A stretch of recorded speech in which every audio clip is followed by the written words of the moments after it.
본문을 누가복음 10장 38절에서 42절까지 말씀으로 이렇게 정했습니다. 자, 우리 도입부 한번 읽어보십시다. 제가 읽어가겠습니다.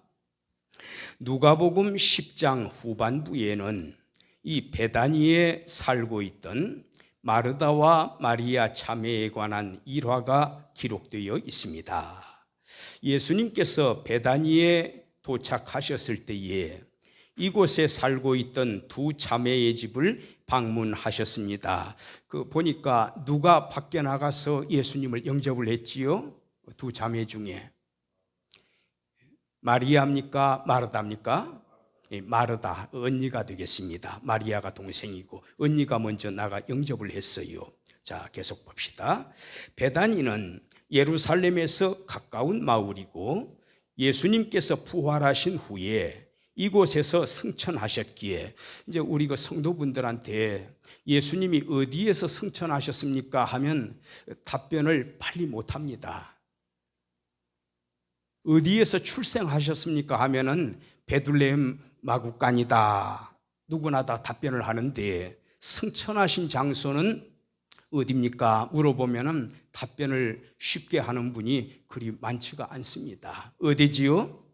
바로 이 베단이다. 우리 누가복음 여기 덮지 마시고 누가복음 끝부분을 한번 보시기 바랍니다. 24장 마지막 장.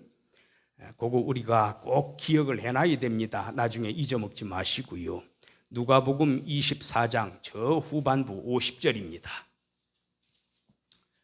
자, 50절에 보면은 예수께서 저희를 데리고 베다니 앞까지 나가사 손을 들어 저희에게 축복하시더니 축복하실 때에 저희를 떠나 하늘로 올리우시니라. 그래서 오를 승자 하늘 천자 한자로 표기하면 바로 이 승천하신 장소가 어디입니까?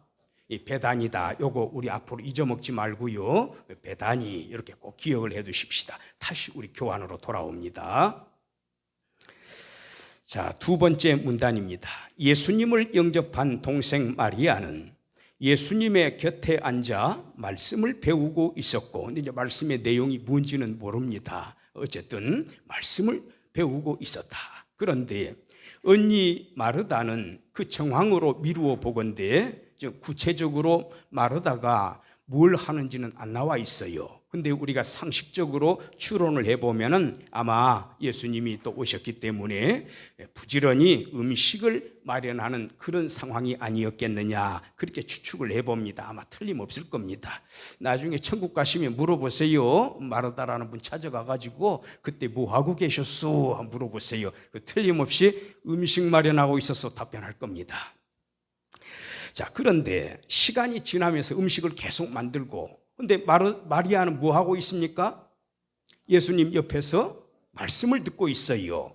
처음에는 뭐 큰 문제가 아니었는데 점차 시간이 조금 흘러가면서 이 두 자매 사이에 문제가 불거지게 됩니다. 뭔고 하면은 바쁘게 일하고 있던 마르다가 자신을 도와주지 않는 이 동생 마리아를 원망을 하는 거예요.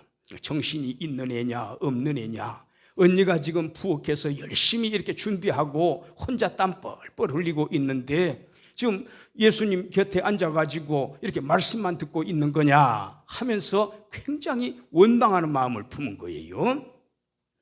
자, 급기야는 누구에게도 섭섭한 감정을 표합니까? 예수님한테. 예수님 지금 뭐 하고 계십니까? 내가 이렇게 바쁘게 움직이는데 동생은 손끝 하나 까딱하지 않지 않습니까? 내 동생한테 말 좀 해주세요. 네 언니 도와주라고.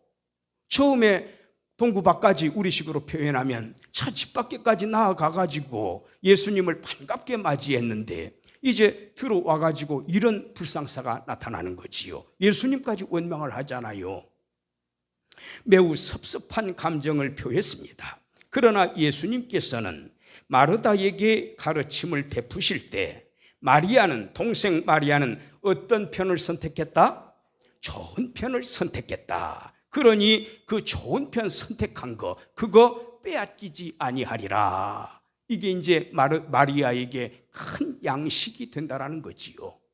자, 오늘은 이 문제를 짚어보면서 우리에게 주시는 의미심장한 교훈을 이 본문을 통해서 한번 살펴봅시다. 그래서 이 10장 후반부 말씀을 가지고 좋은 편을 선택한 마리아, 이렇게 주제를 정해서 좀 살펴보도록 합니다. 자, 우선 우리 성경을 좀 먼저 보실까요? 우리 그 문제지부터 바로 보지 말고 제가 먼저 강해를 한 다음에 이 1번부터 6번까지 이 내용을 풀이를 하면은 오히려 그게 더 쉽겠습니다. 자, 10장 38절 봅시다. 저희가 길 갈 때, 여기에는 이름이 안 나오는데 참고적으로 이 마리아하고 마르다하고 마리아의 오라버니가 있었지요. 여기에는 안 나옵니다. 누굽니까? 누구예요? 나사로, 기억나십니까? 예. 죽은 지 나흘이나 돼서 냄새가 나나이다. 그런데 이 나사로를 살려주시고 나사로가 그 무덤 속에서 나와가지고 걷는 장면, 다 그 헝겊을, 동염했던 헝겊을 다 풀어주어서 돌아다니게 해라. 이런 거 놀라운 기적이 나타납니다. 바로 그 나사로의 누이 동생들입니다. 이 두 분이. 예수께서 한 촌에 들어가심에 마르다라 이름하는 한 여자가 자기 집으로 영접하더라. 그에게 마리아라 하는 동생이 있었다. 근데 주의 발 아래 앉아, 우리말 번역에는 위치를 어디로 설정했지요? 주님의, 우리 그 개역개정을 보니까 주의 발치에 앉아, 제가 보기에는 그 말입니다. 발끝 쪽에 앉아서. 옛날 번역에는 발 아래 앉아서, 같은 의미예요. 그런데 헬라어 원어 성경에 보면은 sitting beside, 영어로 번역할 때 예수님의 옆에, 오른쪽인지 왼쪽인지는 모르겠지만 예수님 옆에 앉아서 말씀을 듣는 자세입니다. 근데 우리말로 번역을 할 때 꼭 이 문장을 보면은 앞부분 쪽에 앉아 있는 그런 느낌을 받게 됩니다. 그런데 원문에는 옆에 앉아 있었다. 참 남매처럼 다정한 그런 모습이지요. 이렇게 예수님이 또 대하십니다. 우리 같으면은 제자 보고 어디 앉으라고 했겠습니까? 저 같으면은 저는 엄격하거든요. 그러니까 정면에 앞에 앉아라고 딱 그렇게 말했을 겁니다. 근데 예수님은 어디 앉아라? 내 옆으로 다가와서 앉아라. 친구처럼 어찌 보면은 참 그 장면 자체가 친구처럼 대해 주시는 그런 분이에요. 참고적으로 머릿속에 또 하나 떠올라서, 우리 사극을 보면은 임금이 신하한테 권주하는 장면이 나옵니다. 술을 권하는 장면. 그런데 참 잔치가 흥이 돋구고 잔치가 참 이렇게 벌어지고 또 신하들도 즐거워하고 임금도 기분이 참 좋아요. 그때는 신하한테 자기 자신을 말할 때 뭐라고 하는 줄 아십니까? 자기 자신을 호칭을 할 때, 임금이 자기 자신을 호칭할 때 뭐라고 하는 줄 아세요? 짐 아니에요. 과인이라고 합니다. 과인. 과자가 적을 과자예요. 과소평가한다 할 때 그 과자입니다. 적을 과자, 사람인 자. 작은 사람이 그대에게 말을 합니다. 그러니까 신하를 누구처럼 대하는 거지요? 허물없이 친구처럼 대할 때. 그러나 왕이 골룡포 딱 입고 왕관 딱 면관을 쓰고 또 용상에 앉아서 호령하는 모습, 그때에는 과인이라고 하지 않고 뭐라고 합니까? 나짐자를 써서 내가, 그래서 짐이 말하였거니, 이렇게 표현합니다. 그래서 과인과 짐은 달라요. 짐은 왕의 권위를 내세울 때, 과인은 신하들을 친구처럼 대할 때. 여기 예수님도 보면은 옆에 이렇게 앉혀놓고 참 속삭이면서 말씀을 가르치는 장면을 볼 때 참 친구처럼 대하시는 그런 주님이시구나. 그런 장면을 제가 연상을 해봤습니다. 자, 40절 볼까요? 마르다는 준비하는 일이 많았다.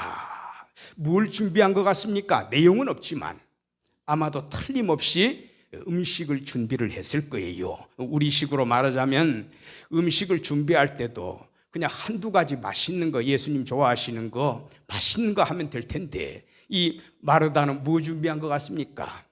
부침개도 하랴, 계란도 튀겨내랴, 뭐 죽도 쓰랴, 밥도 지으랴, 이거저거 혼자 다 하다 보니까 어떻습니까? 감당이 안 되는 거지요. 그러니까 마르다가 속마음이 어떻게 됩니까?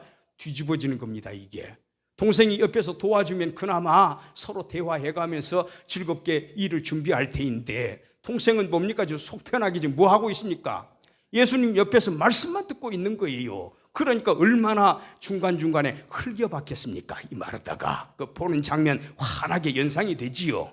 뭐 이스라엘 사람이라고 해서 우리하고 다를 바 있겠습니까? 똑같은 심정이죠. 하는 일이 많아 마음이 분주했다고 돼 있지요. 마음이 분주했다. 여기에 분주하다 이 단어를 제가 살펴보니까 헬라어 원어에 보니까 문법적으로 수동태로 돼 있어요. 수동태. 그리고 미완료 형태로 되어 있습니다. 미완료 형태. 수동태라는 것은 뭡니까? 처음에는 기쁜 마음으로 했습니다. 이거 맛있게 만들어가지고 예수님께 드려야 되겠다. 기쁜 마음으로 착수했지만 그 마음이 어떻게 되는 거지요? 점점 지배를 당하는 거예요. 내가 왜 이렇게 혼자 고생을 하지? 내 동생 도와주지도 않는데 내가 혼자 이거를 할 필요가 있겠나? 오만 가지 생각이 다 들었을 겁니다. 그래서 킹 제임스 버전에서는 이 단어를 제가 살펴보니까 distracted, 저쪽으로 마음을 확 틀어버리는 거, 확 틀어버리는 거, 바른 길로 쫙 나가는 게 아니라 곁길로 빠지도록 만드는 distract라는 이 단어로 옆으로 확 멱살을 잡아서 끌고 가는 모습입니다. 그러니까 바른 길을 지금 가지 못하는 상태지요. 마음이 굉장히 불안하고 불편한 마음이 꽉 차 있는 그런 모양새입니다. 미완료 형태라는 게 뭡니까? 한순간 다 1분 동안만 기분이 나쁜 게 아니라 1분 동안만 원망하는 마음이 일어났던 것이 아니라 이 마음이 어떻게 되는 거지요? 종료가 되지 않고 계속해서 이 불편한 원망하는 동생을 밉게 보는 그런 자세를 계속해서 취하는 거예요.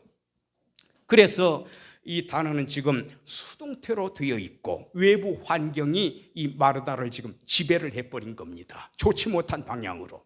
그리고 그게 30초나 1분 만에 그런 상황이 종료가 되는 것이 아니라 그 불안정하고 원망스럽고 밉게 보이고 짜증이 나고 바빠 죽겠는데 바로 이러한 불편한 마음이 계속해서 지속이 되고 있었다. 나중에는 폭발하니까 누구한테 말합니까? 예수님 왜 말 안 해줍니까? 예수님한테 섭섭한 감정을 표하잖아요.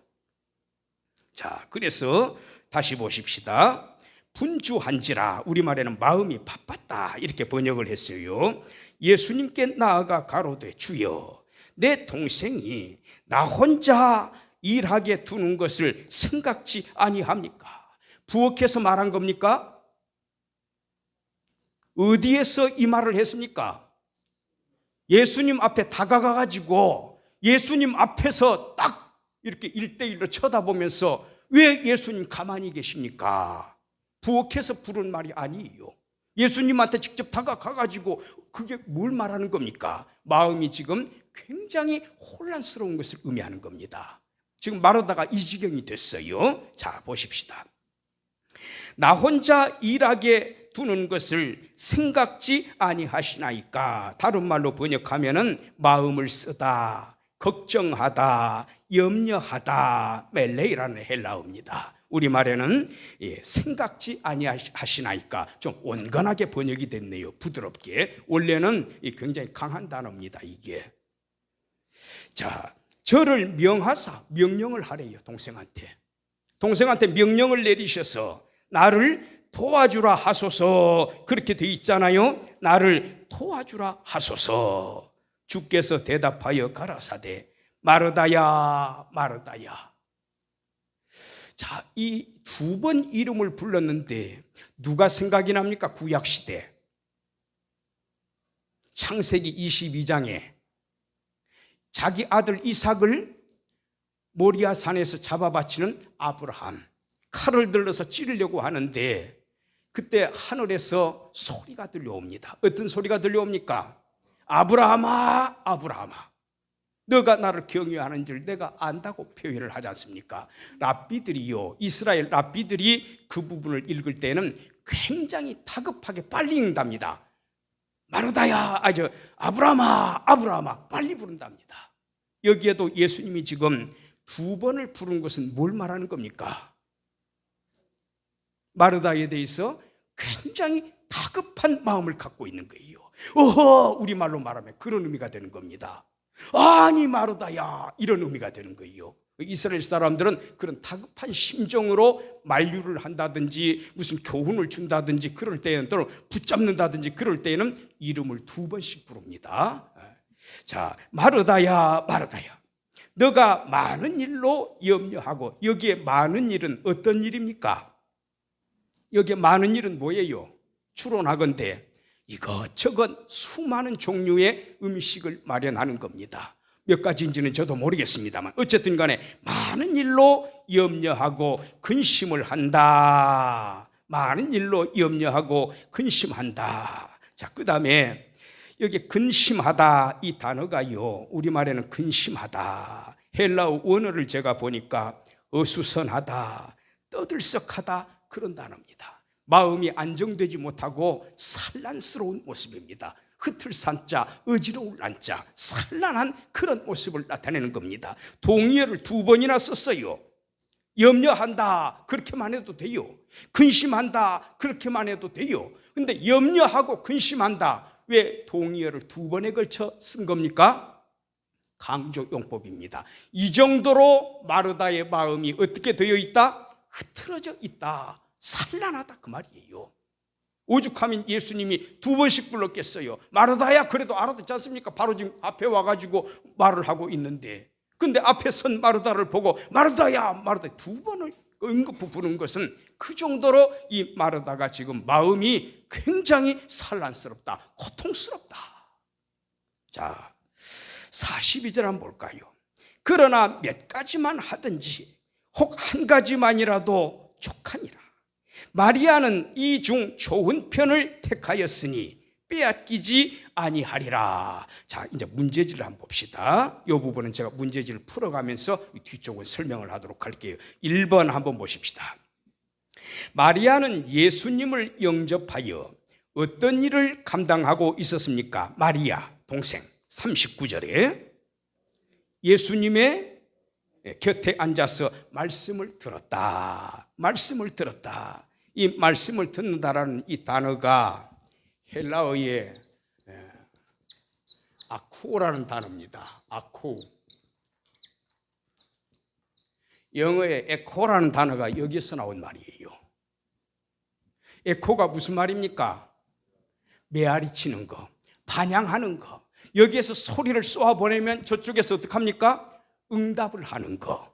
이게 바로 아쿠오라는 단어입니다.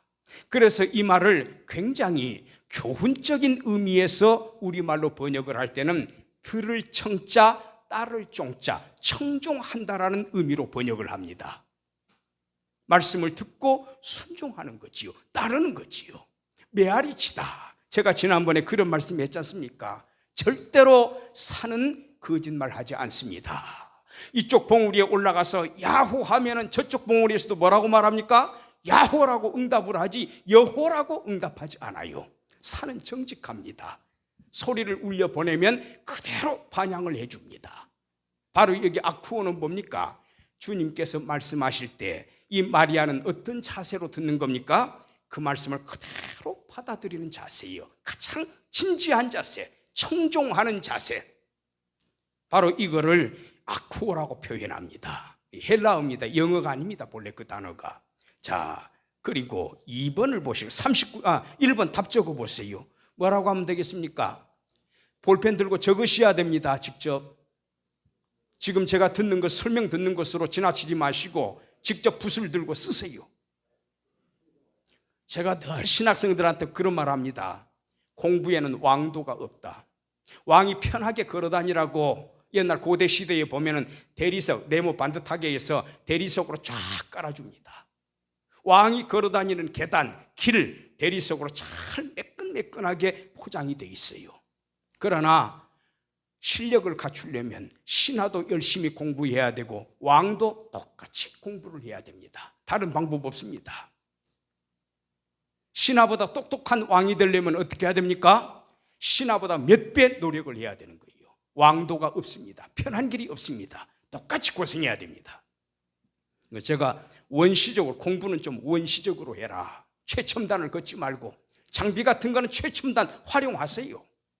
그러나 본인이 진정으로 공부할 때는 원시성 있게 공부를 하라고 저는 강조합니다. 이 소리를 내서 읽어야 돼. 직접 연필 들고 써야 돼요. 손가락이 아프도록. 그게 원시적인 공부 방법입니다. 자, 2번 봅시다.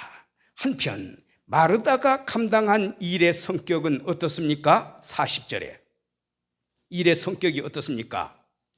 많은 일이지요. 많은 일을 감당하다 보니까 마음이 어떻게 됐습니까? 분주해졌다.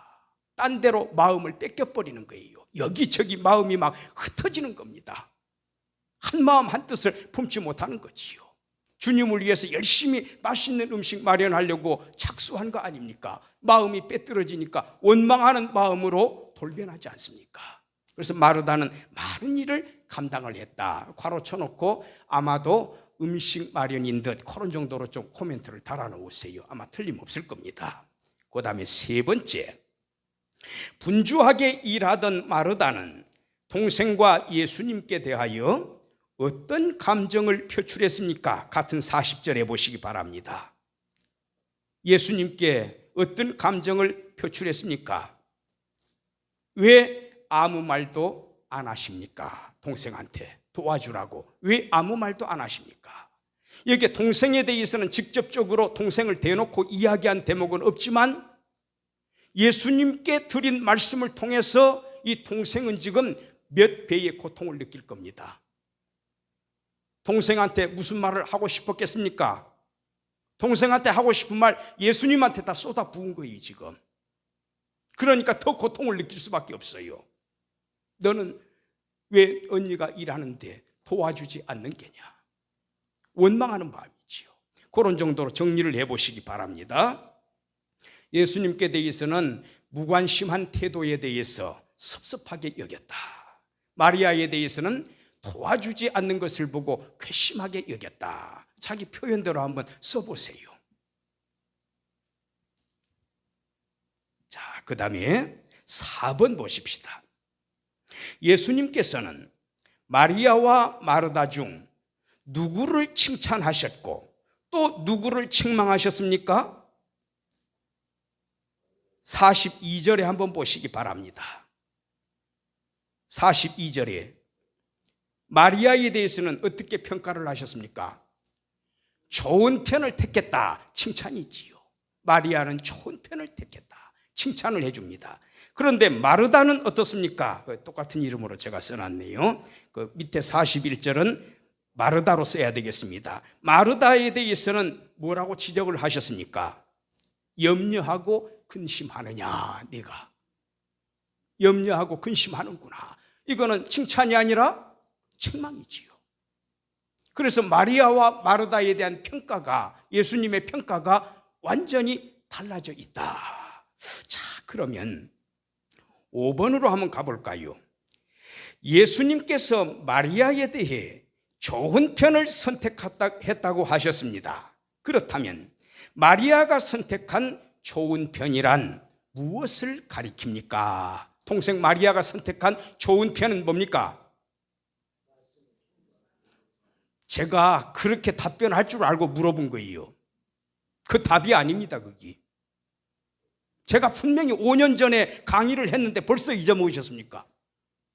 그래서 5년이면 산천이 절반쯤 변합니다. 자, 여기에 예수님이 지금 우리 어디를 집중적으로 좀 보는가 하면은 41절 보세요. 41절에 어떤 일을 수행하는데 지금 마르다의 경우입니다. 마르다는 어떤 일을 수행합니까? 많은 일, 다른 거 다 제껴놓고 많은 일, 거기에 초점을 맞춰야 됩니다. 마르다는 지금 많은 일을 감당하고 있습니다. 그런데 42절에 보니까 마리아는 어떻게 일을 감당했습니까? 42절에 몇 가지만 하든지 아니면 아예 최소 숫자로 줄여가지고 한 가지만 한 거, 이게 마리아가 한 일이에요. 구분이 되십니까? 지금 41절하고 42절은 뭐가 대조가 되는가 하면은 많은 일을 했느냐, 최소한의 일을 했느냐, 이 두 가지예요. 그래서 42절은 최소한의 일, 우리말 성경에는 두 가지로 묘사가 돼 있죠. 몇 가지 또는 한 가지, 이게 최소 숫자의 일입니다. 그래서 그런데 마리아는 어떤 편을 선택을 했다? 좋은 편을 선택했다 그랬죠. 그러면 이 중에서 41절의 많은 일과 42절의 최소한의 일, 두 가지 중에 마리아는 뭘 선택을 했습니까? 오른쪽에 있는 최소한의 일을 선택했다 그 말입니다. 마리아가 지혜로웠다라는 거예요. 마르다는 많은 일을 선택했잖아요. 이것도 하고 저것도 하고 복잡타단하게 많은 일에 착수를 했습니다. 그런데 끝까지 기쁜 마음으로, 처음에 예수님 잘 대접해야 되지, 이 마음 자세를 끝까지 유지하면서 음식을 잘 만들었습니까? 아니지 않습니까? 예수님 왜 가만히 계십니까? 왜 내 동생한테 언니 좀 도와주라고 한 말씀도 안 합니까? 내 동생한테 명령해가지고 언니 좀 도와주라고 말하세요. 왜 그런 현상이 나타났지요? 많은 일을 감당했기 때문에, 자기 능력 밖의 일을 벌려놓은 거예요. 자기가 감당하지 못할 분수에 지나친 일을 감당을 하다 보니까 결국에는 나중에 자기 뜻대로 잘 안 되니까 원망하고 마음이 산란해지고, 안 도와주는 사람 보면 그냥 가서 그냥 꿀밤이라도 때려주고 싶고 말이죠. 오죽하면 예수님한테까지 이런 투정을 부렸겠습니까? 그런데 마르다는 처음부터 끝까지 원망했습니까? 안 했습니까? 원망 안 했습니다. 예수님 옆에서 아까 설명드린 예수님 옆에서 계속해서 기쁜 마음으로 마치 산이 상대편 산봉우리가 메아리를 쳐주듯이 예수님이 말씀하실 때마다 거기에 대해 반향을 하는 겁니다. 그걸 잘 받아서 먹고 있는 중이지요. 마리아는 몇 가지 일을 했습니까? 최소한의 일, 한 가지만 일을 했습니다. 자기가 감당할 수 있는 일. 그래서 마음이 산란해지지도 않았고, 마음이 다른 데 빼앗기지도 않았고, 누구를 원망하지도 않았고, 오히려 그 말씀을 들으면서 예수님께 감사하는 마음으로 계속 경청을 할 수가 있었던 거예요. 그래서 여기에 중요한 점은 많은 일, 분수에 지나치는 많은 일을 감당함으로 인해서 결과가 좋지 못한 것. 그러나 마리아의 경우에는 최소한의 일, 감당할 수 있는 일을 감당해서 끝까지 한결같은 마음 자세를 유지할 수 있다는 거. 누가 지혜롭습니까? 마리아가 지혜롭다 그 말입니다. 그래서 마리아가 선택한 좋은 편은 뭘 말하는 겁니까? 최소한의 일을 말하는 겁니다. 말씀을 듣는 게 아니에요. 만일에요, 마르다가 부엌에서 부침개 하나만 했다고 합시다. 그거 10분이면 해올 수 있잖아요. 바로 또 같이 예수님하고 동생하고 나눠 먹으면서 오붓하게 이야기도 할 수 있었을 거 아닙니까? 동생하고 같이 또 말씀을 들을 수도 있었을 거고. 그리고 한두 가지만 얼른 해가지고 왔더라면은 그 마르다의 마음에 원망, 불평이 없었을 겁니다. 그런데 이 마르다가 너무 많은 일을 벌려놔가지고 감당을 못하니까 원망하는 마음이 막 솟구쳐 나온 거예요. 좋지 못한 결과가 나타났지요. 그래서 우리가 전통적으로 이 구절을 해석할 때 마리아는 좋은 편을 선택을 했다고 했는데 그 좋은 편이라는 게 뭐요? 하고 물어보면 99.99% 뭐라고 답변합니까? 말씀을 듣는 쪽이라고 답변을 합니다. 틀린 답이에요. 마르다가 부침개 한 가지만 해가지고 왔으면 예수님 뭐라고 했겠습니까? 네가 좋은 편을 선택했구나. 내 능력에 맞는 편을 선택을 했구나. 그러니 부침개 다 붙여서 가져올 때까지도 내 마음에 기쁨이 식어지지 않았구나. 고맙다. 잘 먹으마. 예수님 칭찬하셨을 겁니다. 자, 우리 답을 한번 적어봅시다. 5번에 예수님께서 마리아에 대해 좋은 편을 선택하셨다고 하셨습니다. 그렇다면 마리아가 선택한 좋은 편이란 무엇을 가리킵니까? 답을 써보세요. 감당할 수 있는 최소한의 일을 착수했고 끝까지 진행을 했다. 흐트러지지 않고. 자기 말로 이렇게 풀어서 한번 써보시기 바랍니다. 선생님이 뭐라고 이렇게 불러주면은 그대로 받아 적으면 그 중학생 수준입니다. 이제 고등학생, 대학생, 대학원생으로 이렇게 수준을 높여가야 돼요. 자기 말로 풀어가지고 자기가 이해할 수 있는 말로, 자기한테 딱 적합한 말로 표현하는 게 좋습니다. 그것도 훈련입니다. 그 다음에 6번 마지막 문제. 예수님께서 염두에 두신 좋은 편과 좋지 못한 편은 각각 무엇입니까? 좋은 편은 뭐지요? 최소한의 일을 선택해서 잘 감당하는 거, 한결같은 마음으로 잘 감당하는 거. 거기다 말씀 듣는 거라고 쓰면 안 됩니다. 하필 마리아가 말씀을 들었기 때문에 말씀 듣는 일이 되는 것이지, 만일 이때 마리아가 다른 일을 또 무슨 일을 한두 가지 일만 해가지고 잘 감당했으면 예수님이 그것도 칭찬했을 거예요. 그래, 말씀을 듣는 거다 아니다, 그 문제가 아니었다 그 말입니다. 그 본질은 뭡니까? 끝까지 한결같은 마음으로 기쁘게 감당할 수 있었는가? 그러려면 자기 분수에 맞는 일을 선택을 해야 되지요. 장로님이 하셔야 할 일을 집사님이 하겠다고 나서면 됩니까? 안 됩니까? 그건 안 되는 거예요. 질서도 어긋났거니와, 그리고 또 장로의 위치와 집사의 위치는 다릅니다. 잘 훈련받은 다음에 인격 잘 갖추고 믿음이 더 왕성해지고 나중에 이제 장로님으로 세움을 받아야 되지, 집사님이 어떻게 장로님을 감당합니까? 또 전도사 시절인데 어떻게 목사님의 일만큼을 감당할 수가 있습니까? 훈련의 과정이 필요한 거예요. 예수님은 처음에는 2달란트 한 달란트 주시고, 그 다음에는 2달란트 주시고, 그 다음에는 5달란트를 주시는 그런 분입니다. 한 계단 한 계단 성장 과정에 맞춰서 주는 거예요. 자기 능력에 맞도록 주님께서는 일을 맡기시는 분입니다. 요걸 흐트러 버리면 무질서해지게 됩니다. 자, 그러면은 좋지 못한 편은 뭐지요? 연필로 쓰십시오. 좋지 못한, 능력, 분수에 맞지 않은 많은 일을 감당하는 경우, 그때는 원망만 쏟아져 나오죠. 탄식만 쏟아져 나오지요. 저 사람이 나를 안 도와주는구나. 그날 밤에 잠 자겠습니까? 그 사람 원망하느라 잠 못 잘 겁니다. 자, 사례를 한번 살펴봅시다. 어느 교회에서 노회가 개최된 경우를 한번 생각을 해봅시다. 그러면요, 이 노회 1년에 2번 열리는데 정기노회가 노회가 한번 개최가 되면은 수많은 손님들이 찾아옵니다.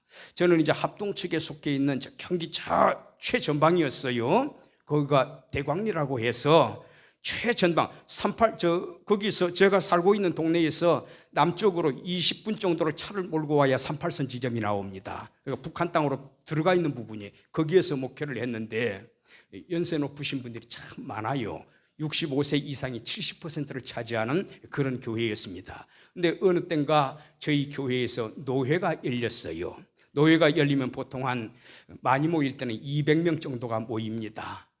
저희 노회는 경기 북부 시골 지역이라 그나마 작은 편이었어요. 그래서 한 130명 정도밖에 안 모입니다. 그런데 그 많은 분들이 찾아오니까 교회당 그 마당도 그다지 넓지를 못하고, 그래서 옆에 골목이라든가 이런 데 주차띠를 두르고 여기에다 주차하세요, 여기에다 하세요. 또 동네에 미리 사전에 양해를 구해가지고 공터가 있으면 거기에다 쓸 수 있도록 주인한테 허락을 받기도 하고 주차하는 분들이 계셔야 됩니다.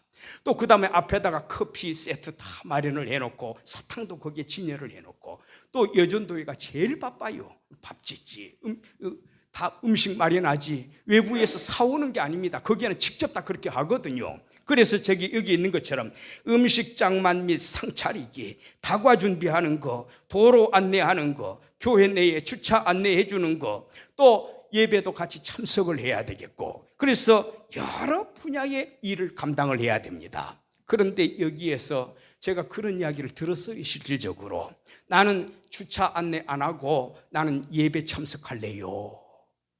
왜 그러십니까? 마르다 마리아 이야기를 하는 거예요.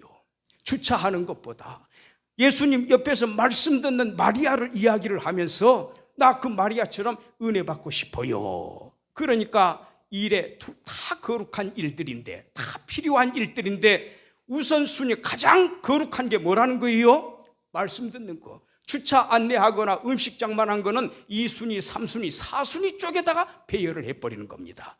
그러면 너나 할 것 없이 전부 다 말씀 듣겠다고 예배당에 몰려오면은 주차 안내 누가 할 겁니까? 음식 장만 누가 할 겁니까?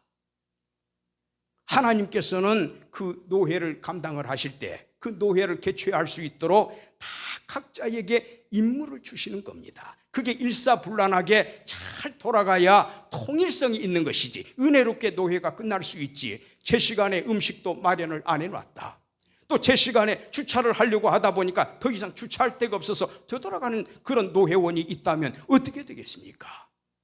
그래서 여기에서 이런 잘못된 오해, 마리아가 한 것이, 말씀을 듣는 것이 더 은혜로운 것이고 우선순위에 해당이 되고, 그 다음에 주차 안내나 음식장만 이런 그 이외의 일들은 부수적인 일들이다, 은혜가 별로 깊지 못한 그런 일들이다, 이런 잘못된 사고방식을 가지고 있기 때문에 말씀 듣는 쪽을 우선순위로 생각을 하는 거지요. 이 사고를 고쳐야 되는 겁니다. 그 다음에 또 사례 2 한번 볼까요? 농어촌 봉사, 옛날에 제가 부목사로 있을 때, 오래됐습니다. 90년대 중반쯤 되는 것 같네요. 그때 보면은 교회에서, 교회가 조금 컸거든요. 교회에서 예를 들어서 70명 정도, 많게는 막 100명 정도 되는 때도 있었습니다. 동해안이나 이런 시골 지역 있지 않습니까? 거기에 교회를 찾아가 가지고 온 마을을 돌아다니면서 어떤 분은 영정사진 찍어주는 일, 또 어떤 사람은 소독하는 일, 화장실 다 찾아가면서, 또 형광등이나 전구 이런 것들이 문제가 있을 때 전기공사 다 해주고, 소질이 있는 사람들이, 또 벽지가 형편없으면 가가지고 벽지 깨끗하게 해주고, 다 노인분들 아닙니까? 독거노인들도 많고, 그렇게 해주니까 교회에 대한 이미지가 좋아지는 거예요. 그리고 그쪽에 가까운 교회로 한 명 한 명 출석을 하게 되고, 그래서 영혼 구원받는 일이 일어나는 거지요. 이거를 해마다 진행을 합니다. 그런데 만일 마리아와 마르다, 이 잘못된 성경 해석관에 입각해 있다면 어떤 현상이 나타나느냐, 밑에 보십시오. 전도하는 거 팀을 다 나눠요. 너는 어느 지역으로, 당신은 어느 지역으로, 당신은 어느 지역으로, 당신이 팀장하고 그 밑에 팀원들이 몇 명씩 이렇게 붙여집니다. 당신은 소독하는 일을 하고, 당신은 미용하는 일을 하고, 또 한방 하시는 분도 계셨어요. 한의원. 그분은 또 한방 쪽에 하고. 그런데 이런 잘못된 성경 해석을 여기에 적용을 해버리면 전도도 해야 되지요, 소독도 해야 되지요, 미용도 해야 되지요, 사진도 찍어야지요, 음식도 마련해야 되지요, 시설 점검해야 되지요, 그때그때 필요한 물자들 차 타고 나가서 빨리 사와야 되지요. 여기에 전도하는 거, 말씀 전하는 것만 은혜가 가장 크다, 그 위의 것은 2순위, 3순위, 4순위다, 이렇게 해석을 해버린다면 어떤 결과가 나타나겠습니까?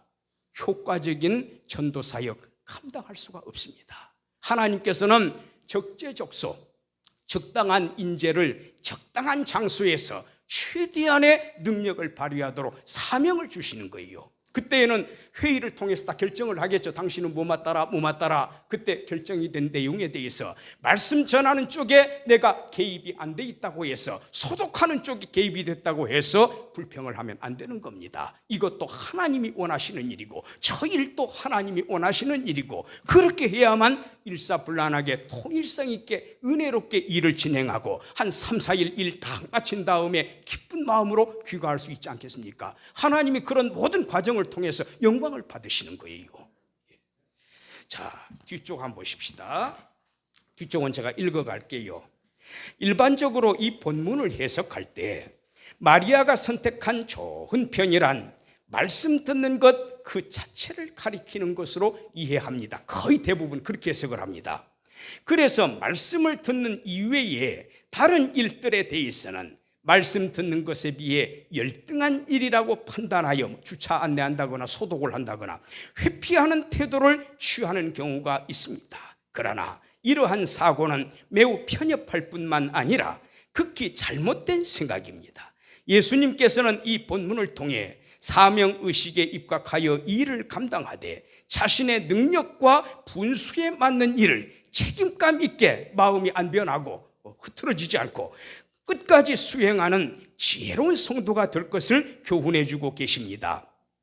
능력과 분수에 맞지 않는 일을 추진해 나아가다 교만하다 보면, 교만심이 늘어나다 보면 이런 때가 있어요. 아까 제가 말씀드린 집사님이 장로님 일 하겠다고 나서는 겁니다. 전도사님이 목사님 일 하겠다고 나서는 거예요. 그러면 안 되지요. 자칫 사명의식이 희석이 되어지고 기뻐하고 감사하기보다는 도리어 마르다처럼 원망하고 불평하는 마음을 품게 된다면 어찌 은혜를 논할 수가 있겠으며 하나님께서 영광 받으실 일이겠습니까? 아마 탄식하시겠지요. 예수님 그랬잖아요. 원망하고 불평하니까 마르다야 두 번 부르시잖아요. 내가 염려하고 근심하고 똑같은 말을 사실상 두 번 반복을 하잖아요. 얼마나 예수님이 답답하셨으면 그랬겠습니까? 물론 또 한편으로 보면 그만큼 예수님께서 마르다를 사랑하신 거예요. 귀하게 보셨기 때문에 책망도 호된 겁니다.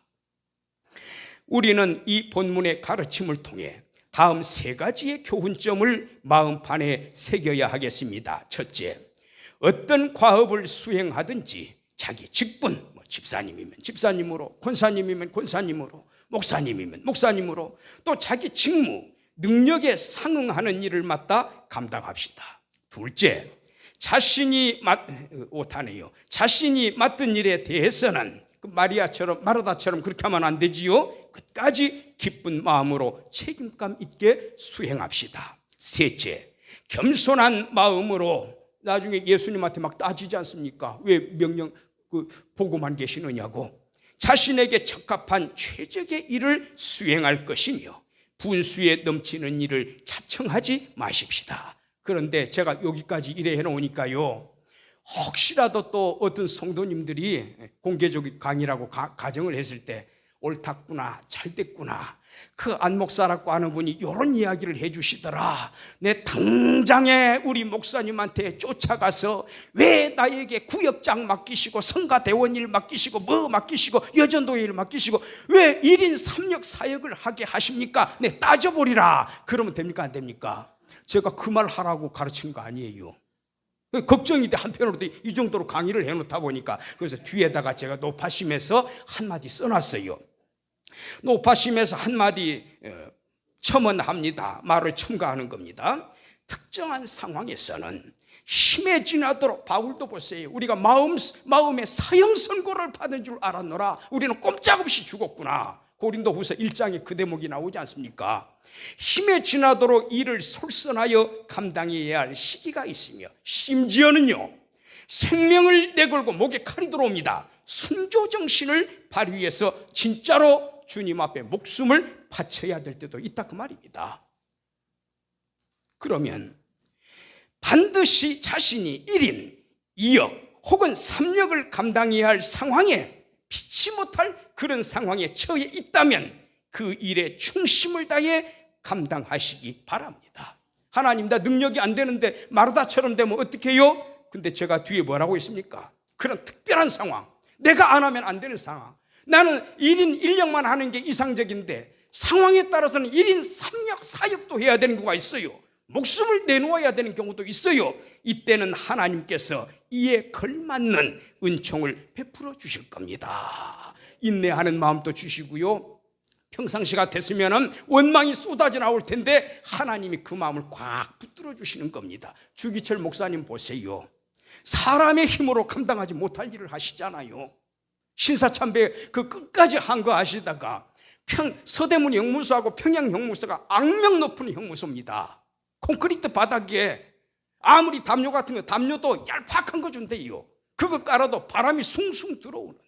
나중에 썩은 콩 같은 거 줘가지고 이빨이 다 빠져버리잖아요. 머리털 다 빠져버리고. 안희숙 여사가 그랬어요. 주기철 목사님하고 같은 형무소에 마주보는 형무소, 이렇게 창살 틈으로 쳐다보는 거기에 갇혀 계셨어요. 주기철 목사, 안희숙 여사 그 글에만 나옵니다. 주기철 목사님 독극물 주사 맞고 돌아가십니다. 일본 의사한테. 안희숙 여사가 그렇게 썼더라고요. 사탄이 장난질을 했다. 우리 목사님을 돌아가시게 했구나. 나도 주기철 목사님처럼 순교자가 되기를 원합니다. 그 순교라는 게 사람이 감당할 수 있는 겁니까? 주기철 목사님도 그렇게 말합니다. 일사가오락관 오종목의 나의 설교라는 그 마지막 그 설교에서, 산정인 교회 설교에서 그래 말합니다. 하나님, 칼 앞에, 총뿌리 앞에 두려워하지 않을 자가 누가 있습니까?